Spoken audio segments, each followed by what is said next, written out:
मतदाता सूची में हेरफेर हो जाएगी तब आएंगे क्या, कैसे देखते हैं? एक तो मतदाता सूची में हेरफेर हो जाएगा, क्या मतदाता सूची का कार्य पूरा हो चुका है क्या? ये विपक्ष जो भ्रम फैला रहा है, अभी तो समय बाकी ना है। कहां से आंकड़े आते हैं इन लोगों के पास कि 30 लाख लोगों का नाम काट दिया तो 35 लाख लोगों का नाम काट दिया? क्या ये प्रक्रिया पूरी हो गई है? भाई हम लोग भी गांव देहात से जुड़े हुए हैं, हम लोग भी गरीब परिवारों से जुड़े हुए हैं, हम लोग के बीएलए अपनी पूरी भूमिका निभा रहा है। अगर आप लोग के राजनीतिक कार्यकर्ता गांव देहात लोगों की मदद करने नहीं जा सकता, हम लोग का तो व्यक्ति जा रहा है ना, तो हम लोग को तो पता है कि क्या चल रहा है जमीन पे, क्या नहीं चल रहा है।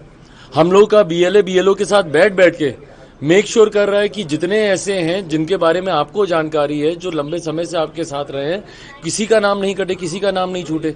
तो ये भ्रम फैलाने का काम कि इतने लाख लोगों का नाम कट गया, कौन सी प्रक्रिया बंद हो गई कि नाम कट गया? कहां से इनके पास ये जानकारी आई? अभी तो प्रक्रिया चल रही है, प्रोसेस अभी चल रहा है। हकीकत यह है कि ये वही लोग हैं जो कि सिर्फ झूठ बोलकर, भ्रम फैलाकर लोगों को डराने का काम करते हैं। लोकसभा का चुनाव इन्होंने डरा के लड़ा कि संविधान खत्म हो जाएगा, लोकतंत्र खत्म हो जाएगा, आरक्षण खत्म हो जाएगा। ये वही लोग हैं जिन्होंने सीए कानून को लेकर मुसलमानों के बीच में भ्रम फैलाने का कार्य किया। आज मुझे बता दीजिए एक मुसलमान जिसका सीए के तहत जिसका नाम कट गया हो, बार बार लोगों के बीच जा जाकर कहना, मुसलमानों के बीच जा जाकर कहना कि ये नागरिकता छीन लेगा, नागरिकता छीन लेगा। अरे जो नागरिकता देने वाला कानून था उसको आपने नागरिकता छीनने वाला कानून बना दिया। और ये प्रक्रिया, क्या ये बात झूठ है कि भाई ये लोग नहीं गए थे चुनाव आयोग के पास कि भाई डुप्लीकेसी हो रही है वोटर्स की, गलत नाम जुड़ रहे हैं, इतने वोटर्स कैसे जुड़ गए? पहले आप शिकायत कीजिएगा, शिकायत के ऊपर जब कार्रवाई होगी, और ये कौन सा हमारे देश में पहली बार ये हो रहा है, इससे पहले और 4 बार इसी प्रक्रिया का इस्तेमाल किया जा चुका है और बिना किसी बदलाव के। इसमें अगर इस बार बदलाव अगर कोई एकमात्र हुआ है तो सिर्फ टेक्नोलॉजी का बदलाव हुआ है। पहले आपको फिजिकली जाके सारे डॉक्यूमेंटेशन आपको सबमिट करने पड़ते थे, अब आप ऑनलाइन भी कर सकते हैं। सिर्फ ये एक बदलाव हुआ है। प्रक्रिया पूरी वैसी की वैसी है जो आजादी के बाद जो 4 बार जिस तरीके से इस प्रक्रिया का पालन हुआ। हकीकत यह है कि ये लोग जानते हैं कि ये लोग हार चुके हैं, और जिस तरीके से एक खूबसूरत डबल इंजन की सरकार हमारे प्रदेश में चल रही है, केंद्र सरकार, राज्य सरकार आज हैंड एंड ग्लव्स की तरह कार्य करने का काम कर रहे हैं। आप बताइए इससे पहले कौन से ऐसे देश के प्रधानमंत्री थे जो एक साल में 8-8 बार बिहार आते? हर एक महीने के बाद प्रधानमंत्री जी का बिहार आना, बिहार को लाखों करोड़ों की सौगात देना। क्या कर लिया था जब यूपीए की सरकार थी?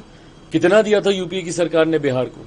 आज उसकी तुलना कर लीजिए कि पिछले 11 साल में एनडीए की सरकार ने क्या कुछ किया है बिहार के लिए। तो इन लोगों को पता है कि आज की तारीख में बिहार और बिहारी एनडीए के साथ जुड़े हुए हैं। इस बात का डर है जो राजद से सारी बातें कहलवाता है। सर, चुनाव आयोग ने करीबन 22 लाख मतदाताओं की सूची राजनीतिक दल को सौंपी है और उनसे किया है कि आप भी अपने छानबीन करके बिल्कुल कीजिए।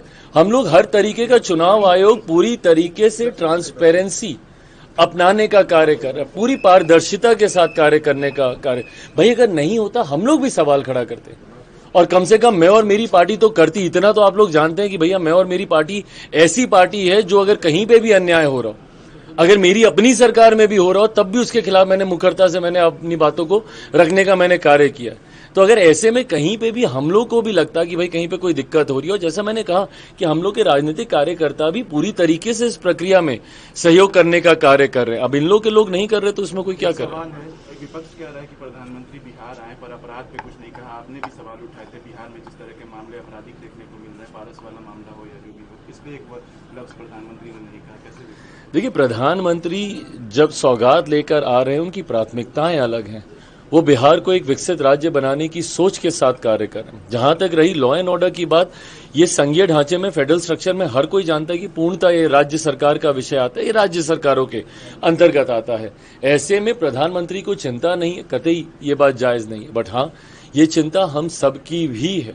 जिस तरीके से हाल फिलहाल के दिनों में आपराधिक घटनाएं बढ़ी हैं, जिस तरीके से एक के बाद एक ऐसी घटनाएं सामने आ रही हैं जिसका बारे में शायद किसी ने कभी सोचा भी नहीं होगा। जिस तरीके से पारस हॉस्पिटल में घुसकर, कमरे में घुसकर दिन दहाड़े 5 शख्स घुसते हैं और दिन दहाड़े गोलियों की बौछार कर देते हैं। ऐसा नहीं है कि बिहार में ये घटनाएं पहले नहीं हुई है। जो लोग जंगल राज जिनके नेतृत्व में होता था, आज जब वो हम लोग पे उंगली उठा रहे हैं तो उनसे पूछने की जरूरत है कि 98 में पीएमसीएच में भी इसी तरीके से गोली चली थी, और उस वक्त के मंत्री उनकी हत्या कर दी गई थी। उस वक्त वो मंत्री थे, उस वक्त घुस के उनकी हत्या कर दी गई थी। उस वक्त किसकी सरकार थी? इन्हीं की थी ना। पर ना उस वक्त की इस घटना को जायज ठहराया जा सकता है, ना आज की इस घटना को जायज ठहराया जा सकता है। हकीकत यह है कि अगर एक भी आपराधिक घटना होती है तो प्रशासन को जिम्मेदारी लेनी होगी।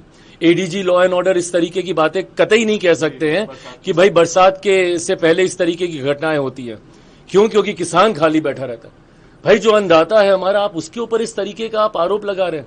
और ये आरोप नहीं लगा रहे हैं, आप लीपापोती कर रहे हैं। आप अपनी जिम्मेदारियों से आप भागने का कार्य कर रहे हैं, जो कि कतई स्वीकार्य नहीं है।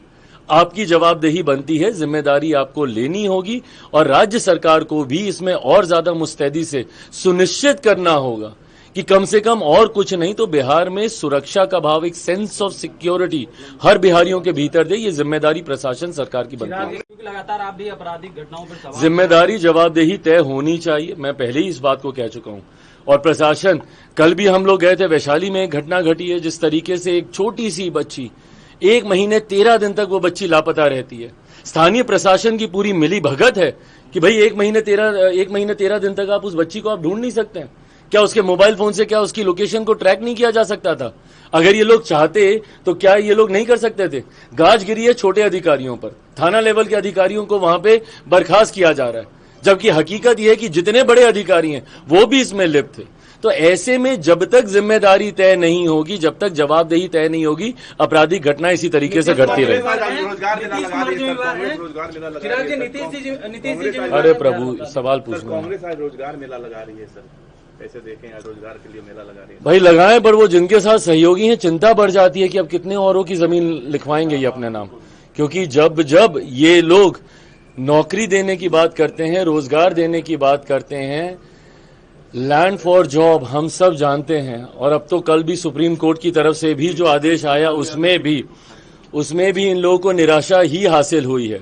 तो ऐसे में अब जब ये लोग दोबारा नौकरी बांटने की बात कर रहे हैं तो ना जाने कितने और गरीबों की जमीन अपने नाम लिखवाएंगे। बैठक है आज दिल्ली में, खड़गे साहब के घर पे होगी सर, कैसे देख रहे हैं इसको? नहीं, अच्छी बात है। खड़े बैठक पर जिस तरीके से तथाकथित इंडिया अलायंस छिटकता जा रहा है, एक के बाद एक सहयोगी इनसे दूर हो रहे हैं। बंगाल के इनके सहयोगी हों, महाराष्ट्र के इनके सहयोगी हों, धीरे धीरे वो दूरी दिखाई दे रही है। और ये बार बार हम लोगों ने कहा कि एक ऐसा भानुमति का कुनबा है जो कि बनने से पहले ही बिखरता है। ना जाने कितनी बार इसको संजोया गया है, कितनी बार ये बिखरा है। दिल्ली के चुनाव आते आते तक ध्वस्त हो गया था, अब बिहार चुनाव आते आते तक कितना रहेगा ये समय बताएगा।